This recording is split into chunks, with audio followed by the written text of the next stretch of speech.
Welcome to Herbally Yours, an adventure into the world of natural medicine. Here is your host, Dr. Ellen Kamhi, the natural nurse who will help you take the leap to ultimate wellness. Greetings, and thank you for joining me, Ellen Kamhi, the natural nurse, for another edition of Herbally Yours, right here on the voice of Nassau Community College, 90.3 WHPC. Herbally Yours brings you the latest information about the many facets in the world of natural living. Today, we're so happy to have as our guest Dr. Joshua Rosenthal, MD. Dr. Rosenthal is a Long Island native and also is a board-certified sleep physician. Dr. Rosenthal has been in practice for 12 years, and he is also a highly trained quantum biologist and a lover of bioenergetics. After noting that many individuals seem to experience a pattern of deteriorating health, Dr. Joshua searched for the answers and eventually found the light. His practice focuses on holistic balance, quantum sleep, and regenerative medicine. And you can find him at his website, quantumlifewellness.com. Thank you so much for being our guest today, Dr. Rosenthal. Thank you for having me, Ellen. I appreciate it. Let's go back in time and share with us why you decided to become a physician in the first place. As a little boy, I was always fascinated with how things worked, and science and math were kind of always my strong points. And as I moved up in schooling, eventually came to biology. And of all the things to learn how they work, the human body seemed to me the most interesting of all of them. And so that's kind of where my focus began. And, I also was quite intrigued with some of the dissections and such that we did. And that was probably also because I happen to be board certified in sleep and also as a head and neck surgeon. And so that's where my surgical skills, I think, kind of dissection and getting into the interworkings of the human body. But that's a physical, mechanical side of it. But there's obviously other sides that are not mechanical. And I was completely unaware of how those worked as I started my journey and including even in my training as a physician. Well, I'm very interested by the fact that you use the term quantum biologist, because a very good friend of mine is Dr. Glenn Ryan, and he's a well-known quantum biologist and has done a lot of work for some organizations such as Heart Math Institute, where they really focus on those aspects of health and wellness. Yeah, well, it turns out that ironically, one of the greatest examples of how we are kind of more electromagnetic beings rather than just a bunch of chemicals in a bag is smell. And, quantum biology deals with how things work on the smallest level, even in the subatomic region. And so we're talking about electrons, protons, and light. And these are all things that are in the realm of physics and not well studied in biologic sciences and in medicine today. And, smell is one of those things where you're taught on a very basic level, which is not true, that it's a lock and key and that, smell A comes in, hits the key goes into the lock for, smell A, and you smell whatever A is. But of course, that's not how it works, because there's millions and millions of smells and we don't have millions and millions of receptors for every single smell.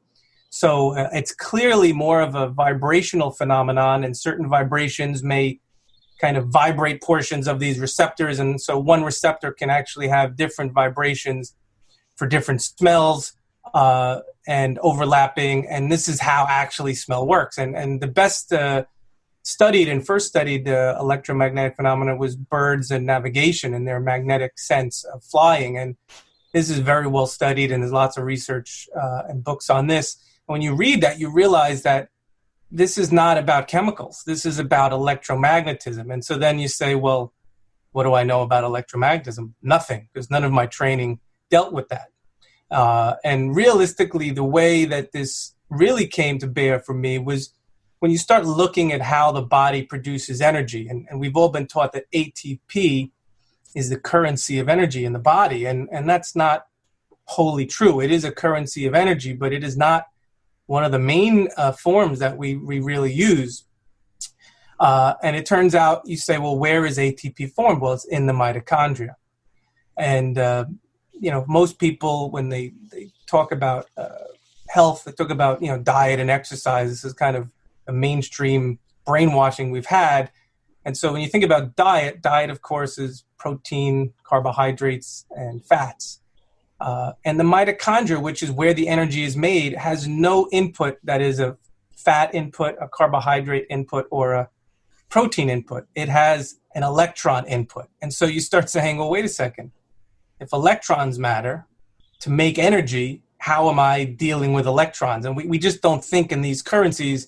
And so that's where I started about 6 years ago, really going into what's out there to understand this. And there's a lot more resources and books have been published and great works. Jamil Khalili has some great stuff online about the studies of quantum biology, and that we're looking at how these things all interact on an electromagnetic subatomic basis. And of course, physicians in the current medicine paradigm are not looking at that level. So that's interesting. You noticed all these things, and of course you were already scientifically oriented and a researcher. But what made you change your entire practice to focus more on like bioenergetics? If someone comes to see you or has maybe I'm sure you have televisiting at this point. Yes. You're not going to necessarily give them a pharmaceutical as an answer to their health issue. Well, yeah. So in the past 12 years of practice, I guess my greatest attribute is just curiosity. And you come out of medical school and residency and you're excited to practice, and you start, and they call it practice because you're still learning what to do, and it's a constantly evolving field. And I started watching people get sicker and sicker and younger. And as a sleep physician, I was watching evaluating all these sleep tests. And, in medicine, a lot of the times, every test has a false positive or false negative rate. And keep in mind that all the people that I tested came to me generally for sleep problems. So by definition, then, if they really all can't sleep well, there's something wrong with their sleep, then they all should have a result that I could then work on. And of course, the low-lying fruit in all this is sleep apnea. And so, I would find a fair amount of sleep apnea and help those patients. And it's amazing when you help someone with sleep apnea, some of the improvements that you would see that you would just not expect. People with Parkinson's and tremors that would get better, and all kinds of different issues, weight loss. And so it really just bore how important sleep is. But then I had all these people that didn't have a diagnosis. There was no kind of punchline like, hey, you have disease X. And it bothered me because I knew there was something wrong with them. And of course, what happens in the traditional medicine is you say, okay, everything's normal, and you kick them out of your office and you're happy because you've done the workup. But it seemed incomplete. And so I kept searching. And I realized after looking at hundreds and hundreds of these tests that the common denominator that I was coming up with was that the stages of sleep, which, I won't get into the full science of that, but they were incomplete and lacking and scattered. And that to me seemed to be the disease. And so I said, well, what did I learn about how to manipulate these things? And the answer was nothing. There was no pharmaceuticals really designed that manipulated them in the way that I felt they needed to be manipulated. Most sleeping pills are just like a zonk you out, and they tend to do one thing. But sleep is a dance of many things happening repetitively, and it seemed like you needed to be able to interact with that. And as I started to try to figure this out, both with some citizen science testing myself with different things, I realized that eventually it came back to light, because one of the greatest entrainments that we have for our circadian rhythm and body clock is light. And all these clocks interact to run all this complicated machinery at night. And of course, sleep is when you regenerate. So, what I realized is the reason people were getting better from all these variety of different diseases was because when you turn the regenerative pathways back on, all of a sudden the body can do what it needs to do. In other words, I don't heal people. People heal themselves, but you have to set that circumstance up. And sleep became the ultimate circumstance that you needed to get right to allow your body to heal itself. Well, that is interesting, and I would like our guests to know that my guest today is Dr. Joshua Rosenthal, MD, Long Island native and board-certified sleep physician, and he's discussing many aspects of what you might call quantum biological medicine, as well as how light is part of the problem and also part of the solution, and how you can bring that influence into your own life. You can find more about Dr. Rosenthal at quantumlifewellness.com. So when we're talking about sleep, is a sleep physician and the fact that you're integrating in bioenergetics the same, or is that exclusive to you? I would like to say it's exclusive to me, but it's exclusive to the training, meaning it is not part, the training excludes this physics, the biophysics or the quantum biology, these processes which also are going on when you sleep and entrain your body's natural rhythms. These are not taught in the traditional sense. As a sleep physician, usually if you go to a sleep physician, or any of your listeners go to a sleep physician, if they get that sleep test and they don't have sleep apnea, the doctor will either give them a sleeping pill of sorts, or they will tell them to do what's known as sleep hygiene. And if you go online and you'll find all these sleep hygiene and some long laundry list of things you should do. And, one of them is, stop screen time, 2 hours before. They usually have some stop screen time. And that's and how about now? How about the overuse because of our current situation of everybody doing everything tele instead of in life? Well, the big problem is that line in the sleep hygiene is not really semantically correct in how your body works, because it's not just screen time. I can turn on a light bulb because everything's LED. See, it's all frequency and it's all light and it's all, physics. And so the frequencies that the light emits matter. And so you can turn off all your screens, but have your bedroom, lighting on, and it's all LED or compact fluorescent lights. And it turns out, when you take, you just take sunlight, when you see a rainbow is a dispersion of all the frequencies. And so you see red, orange, yellow, you see all the colors of the rainbow. White light from the sun has all those colors built in. And they're mostly in an even spattering, like a balanced ratio. And it's actually, that ratio changes. I don't want to get too complicated for listeners, but you can think of it as a healthy balance of light. Okay? Now, the lighting that we've moved to, which is energy efficient, the reason it's energy efficient is it's knocked out a lot of frequencies. And the frequencies that are the least energy efficient are the red frequencies. And it turns out red light, which has been studied dramatically, scientifically, if you go, in many different names, but it's been called low-level laser therapy or photobiomodulation. But red light therapy, red light is very important for the mitochondria, for water, and for a lot of how this quantum biologic dance works. And so what did we do when we made lighting more efficient is we cut the red light out. And so most, if you could have it's called a spectrometer, but if you had a prism that could break apart the light the same way it breaks apart sunlight, what you would see is that you don't get an even spattering. You get spikes of certain frequencies of light. And most of these lights have a big spike in the blue frequency range. And the significance of that is blue does exist in the sun, but it also exists with a particular ratio of red light to offset it, because blue light tends to be very stimulating. And that's one of the reasons people can't fall asleep, is that it keeps you awake. It also, blue light is the greatest suppressor of melatonin, which everybody, may not understand well, but they know that melatonin has to do with sleep. And so when you're bombarded with all this blue light without the antidote to offset that damage, which is red light, what do you get? Well, you get what we see today in that people can't sleep. They have all these crazy diseases. They're starting much earlier. Human beings are breaking down at a faster rate. Well, it has to do with clock mechanisms. And at the end of the day, blue light pushes the clock faster. And so, we see children going through puberty much more early than before. We see diseases like neurodegeneration, which used to be 80 and 90-year-olds. Now we see it in 50 and 60-year-olds. We see all these.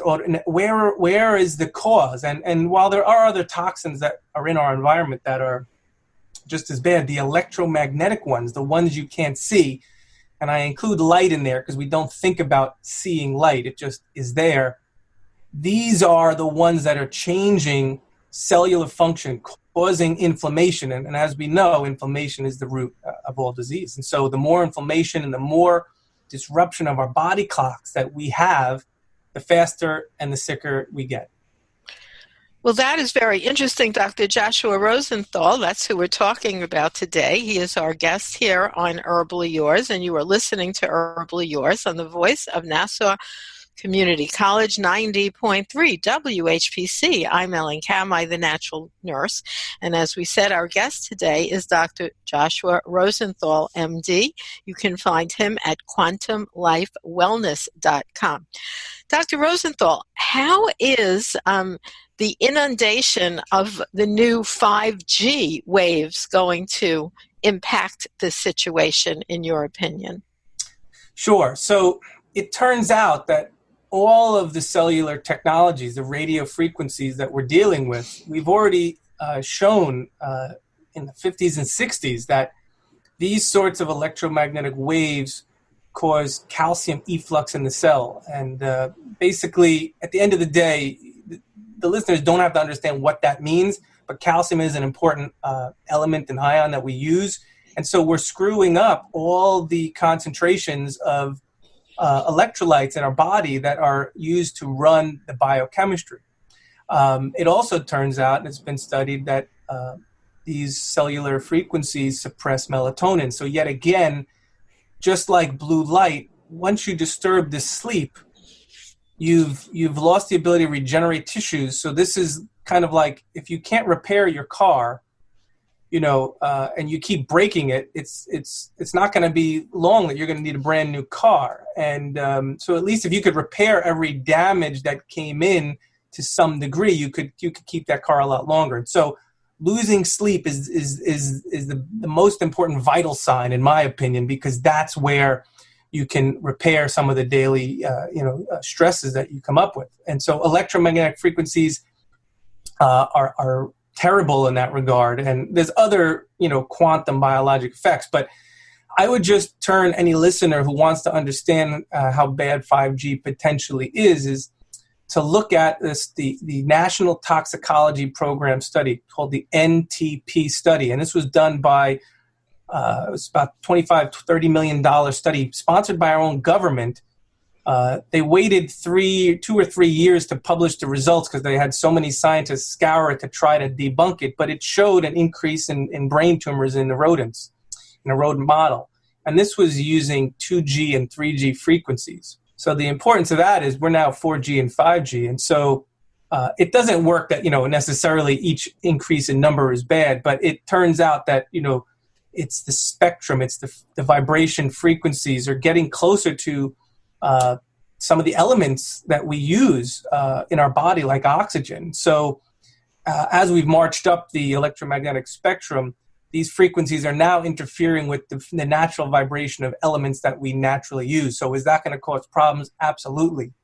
But so again, it's all energy and it's all vibration. And it's really what Nikola Tesla said, and we work on those same principles. And it took me going back into, reading books in the literature, but this has all been figured out in the at the end of 1950 to 2000. There was tremendous amounts of research on this matter. They just never became mainstream because that's not how the traditional paradigm was set up to deal with these. And so, and even in truth, any new scientific facts or discoveries usually take 20 years before they become mainstream into, a paradigm. So, I don't think people can afford to wait because we're really heading towards such a, healthcare crisis that, 20 years from now, I'm afraid what it would look like if we continue without trying to course correct. Well, we'll see. And if people were to contact you and go to quantumlifewellness.com and then speak to Joshua Rosenthal, MD, having a consult of some kind, what would that normally look like? And what kind of therapeutics are you using to correct these situations? Yeah, so obviously, realigning your body clocks is a significantly important task. And a lot of that is lifestyle and exposures to a lot of these invisible toxins because you just aren't aware of them because you're not specifically, if you eat fast food and processed food, you can say, okay, I acknowledge I'm taking in some toxins. But if you walk in a room with the lights and you don't know what the lighting is, you don't realize that you're absorbing a toxin because that light has a signal and energy and information that your body uses. So you have to restructure your life. That's all lifestyle. There's no pill for that. The other side of that is, how can light be used therapeutically? And as I, alluded to earlier, photobiomodulation or the use of light therapeutically is another way we can try to heal our bodies and undo some of the damage that we've done. It turns out water has its own quantum biologic effects. So how you drink and use water.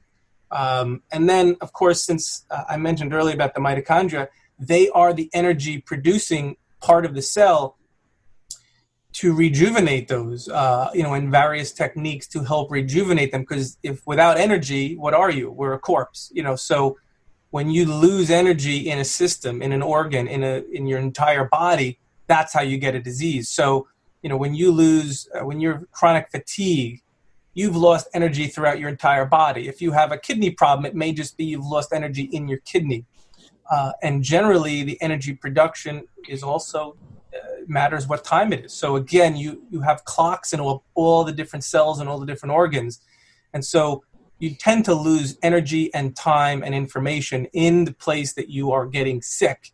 And, the way to heal that is to restore time, energy, and information. And so anything that adds the right vibration and frequencies that you're lacking can help. Things that restore the timing of your body will help. And this is obviously, if you've got a 20-year rut, you may not be able to eliminate that in a week, but you can regain control of time in your body by making lifestyle choices. So let's talk about some specific, either lifestyle choices or are there supplements would be helpful or, Yes.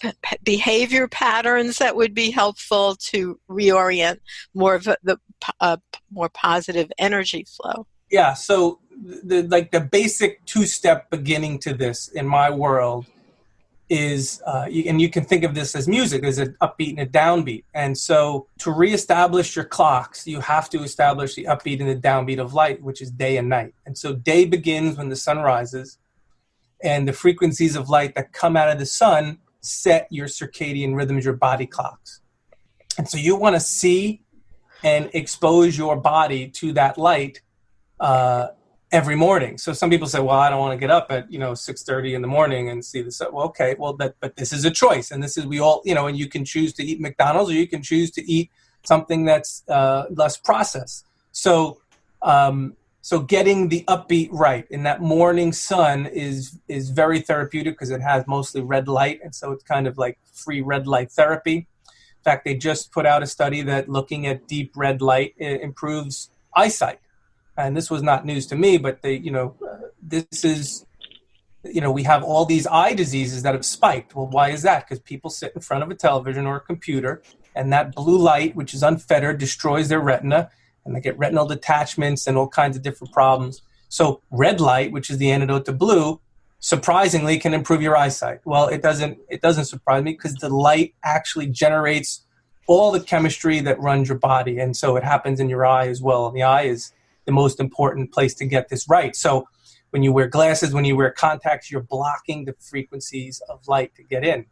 So you got to get out in the morning without any glasses. So that's the daytime, is to get exposure. And you want to block the blue light, which you're constantly exposed to on the indoor and the tech side, as much as possible, and especially at nighttime. And the best way to do that is, in my opinion, obviously you can change all your lighting and change your lifestyles, but the quickest way to do that is through blue blocking glasses, because the most important clock that you want to fix first is the clock that's in your brain. So what are some of the blue, I've been actually looking at those blue blocking glasses, and some are colored orange. I mean, are there certain ones that you've looked into that you think are worthwhile? Yes. So when I started this, I started with a website called quantumsleep.net, and on there I have links to two sites that I kind of approve the way they make the glasses, because all this has to do with frequency. And obviously, if you block some of the blue light frequencies, you could say it's a blue light blocking glass. And I've seen people say, oh, yeah, I have blue light blocking glasses on now, and they see and their glasses are clear. And they say, well, yeah, they put on a coating. Well, these coatings may block, 10%. So it's an improvement, but it's not really helping you all that much. But basically, there's two major types of blue blocking glasses. One is daytime and one is nighttime, because you have different needs. You're meant to be exposed to blue light during the day. So most blue light glasses during the day usually block about 40, at most 50% of the blue light, and they usually have a yellowish or champagne color tint to do so. At night, we utilize a much more strict regimen of blocking, all those frequencies, because those frequencies are designed to be completely off. And so most of those glasses are going to now have an orangey kind of a tint. And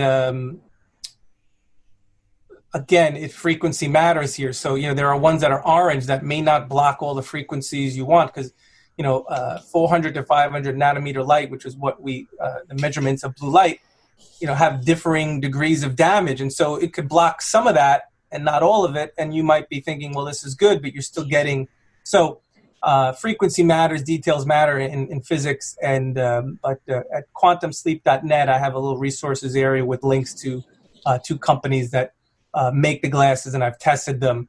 But there are lots of companies out there. Some of them are good. I just can't attest to having. All right. Well, we're not going to talk specific companies, but we're out of time. That went so quickly, and that was extremely interesting and a very different perspective, especially from a medical doctor. So thank you so much, listeners, for listening, and we'd like to thank our guest, Dr. Joshua Rosenthal, MD, right here on Long Island, and of course accessible from anywhere, because we're all living in the ethers these days. And his site is quantumlifewellness.com, and he also mentioned quantumsleep.net, so you can look at both of those. Thank you. And I want to thank you so much for listening to Herbally Yours right here, the studios of 90.3 WHPC, Nassau Community College, Garden City, New York. For further information, email us at whpc@ncc.edu. This is your host, Ellen Kamhi, at naturalnurse.com, inviting you to join us again next week for another edition of Herbally Yours. Until then, stay healthy.